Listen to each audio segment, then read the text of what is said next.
Kaixo, ongi etorria, ekuazio ez linealen sistema baten aurrean gaude.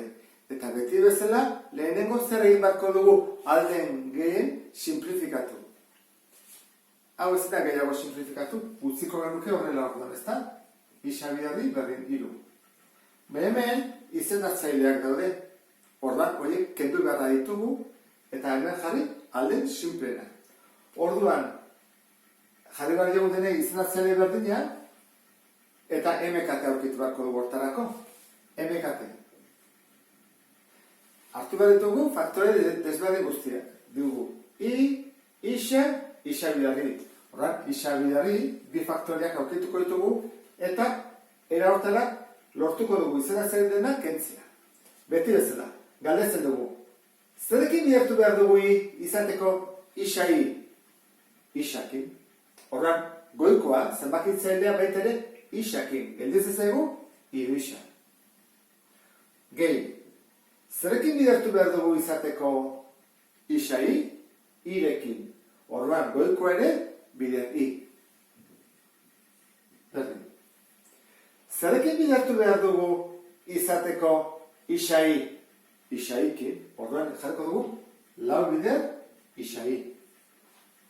Urrengoa, zerekin bidertu behar dugu izateko isai, batekin, orduan goikoa ez aldatzen, genitu. Hemen dugu arrazotxo bat jarretzeko, hemen dugu isabiderri, edo 4 isai, genitu. Ez dugu aurrera jarraitu, baina ez dakit kontuatu zen ontaz. Begira, isai 3 da, orduan guk egin dezakeguna da, kendu hori eta jarri 3. Simplifikatzeko. Horretan, 4 bider 3. Ken 3. Horretan, gelditzen zaigu. 3 isa. Gehi 2 i. Berdin, 12 ken 3 9. Honekin, orain bai erabili behar dugula metodo bat. Erabili dezakegu ordezkatzea, nik uste dut errexena izan daitekela. Isolatu beharko nuke isa hau, edo i hau, edo isa hau, edo i hau. Guazen, hau isolatzea. Edo zinekin lortu daiteke, Orduan, genetuko ditzaiguke, i berdin, 9, 3 isa, pasatzen da kentzen. Ken 3 isa. Eta koefizientea pasatzen da zapitzen. Isolatu dugunean, bakandu dugunean, ordezkatuko dugu hemen. Orduan jarriko dugu. Ordezkatuta, isa bider, eta jarriko dugu hau. 9 ken 3 isa zati bi, jarrezakegu horrela, edo parentesiarekin. Bideratara, berdin 3. Orduan, badakizu nola kentzen dian parentesiak eta biderketak nola egiten dian, ezta? Horren bat du behan. Orduan, bana bidertu behar dira. Orduan, izango ditzake 9 isa ken 3 isa berbi, zati bi berdin 3. Pasatzen da bidertzen,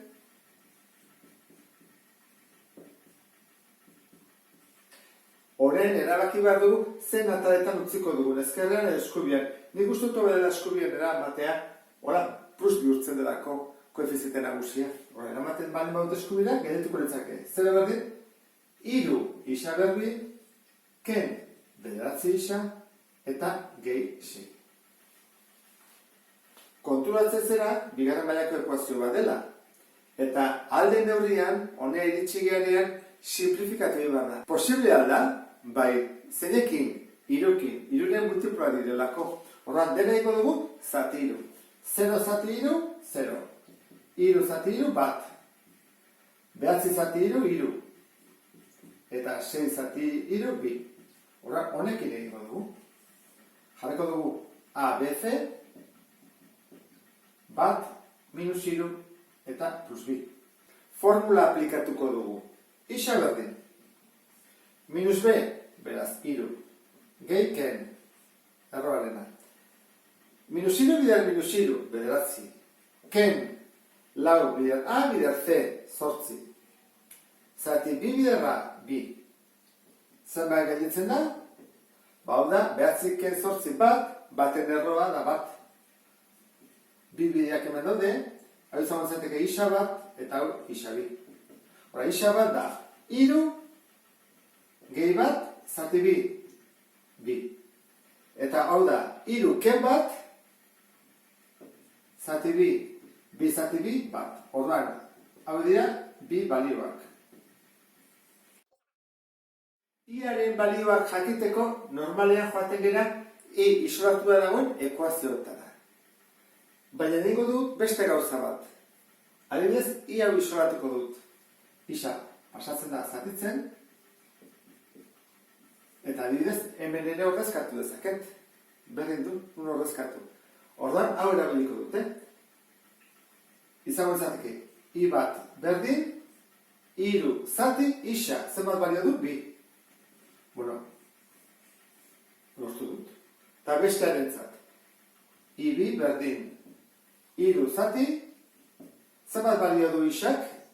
Bat. Horra jarriko duen, bat. Hiru zati bat, hiru.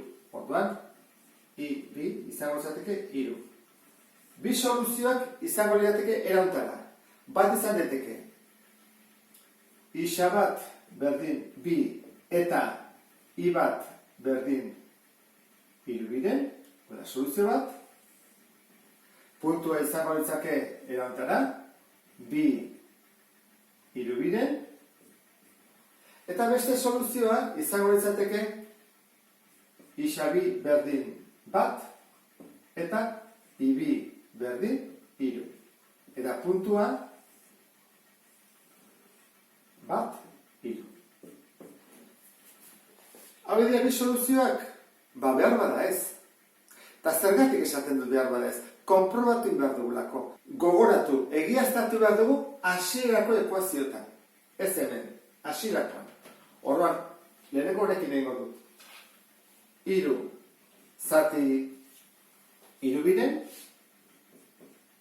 gehi bi zati bi, berdin, lau ken, hiru zati, eta hemen bidertu inbalitugu.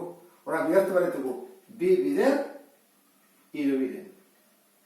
Orduan, hau gakizu egiten, ez da gogoratzen zeran, zatiketa bada. Egiten da, hiru zati hiru biren egiten dugu. Guatzen? Orduan, hiru bider bi, 6, zati hiru, hau da bi. Gehi, hau da bat, hau da lau, eta hau zen bada, bi bider hiru biren, hau da 6 zati bi, hiru. Orduan da, lau ken, hiru zati hiru. Hau zen bada, hiru. Hau zen bada, lau ken bat, hiru. Orduan, betetzen da hemen. Horrein guazik uste hor betetzen den, batez egu hor ere betetzea. Orduan, egon genuke horrela. Isa biderri, bi bider zitugu, bi bider hiru biren, zenbat eman behar du, hiru. Hau zen bada, argi dago, ezta? 6 biren dela hiru. Horrek, hau, bai da soluzioa, jarriko dut hemen, bai? Bueno, falta egu, bigarrena ere konprobatzea ea soluzioa den edo ez. Hasiko gara ekuazio honekin. Hiru zati, zenbat balio dik? Hiru. Gehi bi zati, zenbat balio du? Bat. Berdin lau ken, hiru zati, isa biderri. Bat bider hiru. Ezta? Hau da bat, hau da bi, hau da lau, eta hiru zati hiru da bat. Hiru, berdin, hiru. Baita ere bete da. Orduan, fantazioako bakarrik, konprobatzea hemen ere betetzen den edo ez. Isa da bat, I da hiru, berdin hiru. Ezta? Hiru berdin hiru. Ba, bai. Biak soluzioak direla egiaztatu dugu. Eta horren bai, esan dezakegu hau dela soluzioa. Hau, eta hau. Eta horrekin amaituko genuke, beste bat arte. Agur?